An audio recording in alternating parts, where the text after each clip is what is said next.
সম্প্রতি সামাজিক যোগাযোগ মাধ্যমে একটি খবর দাবানলের মতো ছড়িয়ে পড়েছে যে জনপ্রিয় অভিনেতা জাহের আলভী এবং অভিনেত্রী ইফা তারা তিথি গ্রেফতার হয়েছেন।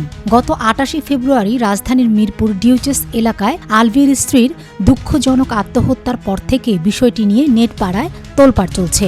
এই ঘটনায় আলভী ও তার মায়ের বিরুদ্ধে আত্মহত্যার প্ররোচনার মামলাও দায়ের হয়েছে। কিন্তু আসলে কি তারা পুলিশের খাঁচায় বন্দী হয়েছেন? সোশ্যাল মিডিয়ায় একটি ছবি ব্যাপকভাবে ভাইরাল হয়েছে, যেখানে দাবি করা হচ্ছে অভিনেত্রী ইফা তারা তিথিকে তার বাসা থেকে পুলিশ গ্রেফতার করেছে। তবে অনুসন্ধানে নেমেছে দেশের নির্ভরযোগ্য ফ্যাক্ট চেক প্রতিষ্ঠান রিউমার স্ক্যানার। তাদের গবেষণায় দেখা গেছে তিথির গ্রেফতার হওয়ার ছবিটি সম্পূর্ণ ভুয়া এবং এডিট করা। মূলত ২০২৫ সালের মে মাসে নারায়ণগঞ্জে এক নারী আওয়ামী লীগ নেত্রীকে আটকের একটি পুরনো ছবিতে ডিজিটাল কারসাজি করে তিথির মুখ বসিয়ে দেওয়া হয়েছে। সেই আসল ছবির নারী ছিলেন রজনী আক্তার তুষি। অর্থাৎ তিথির গ্রেফতার হওয়ার খবরের কোনো ভিত্তি নেই। তিনি বর্তমানে সামাজিক যোগাযোগ মাধ্যমে নিয়মিত সক্রিয় আছেন।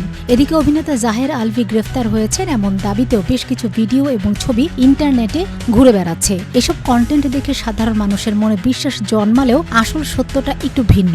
পুলিশের তথ্য অনুযায়ী আলভী বর্তমানে দেশেই নেই। পল্লবী থানার ওসি গণমাধ্যমকে নিশ্চিত করেছেন যে আলভী এবং তার মা মামলার আসামি হলেও তারা বর্তমানে নেপালে অবস্থান করছেন। ইমিগ্রেশন বিভাগ থেকেও জানানো হয়েছে তারা এখনো দেশে ফেরেননি। সবচেয়ে চমকপ্রদ তথ্য হলো আলভী গ্রেফতার হয়েছেন বলে যেসব ভিডিও বা ছবি প্রচার করা হচ্ছে সেগুলো আসলে আধুনিক এআই বা কৃত্রিম বুদ্ধিমত্তা দিয়ে তৈরি করা হচ্ছে। গুগলের বিশেষ শনাক্তকরণ প্রক্রিয়া সেন্থ আইডি বা হাইভ ডিটেক্টের মাধ্যমে পরীক্ষা করে দেখা গেছে ইন্টারনেটে প্রচারিত ওইসব দৃশ্য পুরোপুরি বানোয়াট এবং কৃত্রিম। এমনকি বিদেশে থাকা অবস্থায় আলভী সামাজিক মাধ্যমে পোস্ট করে তার অবস্থান ও স্ত্রীর মৃত্যু প্রসঙ্গে নিজের বক্তব্য তুলে ধরেছেন, যা গ্রেফতার অবস্থায় থাকা কোনো ব্যক্তির পক্ষে সম্ভব নয়।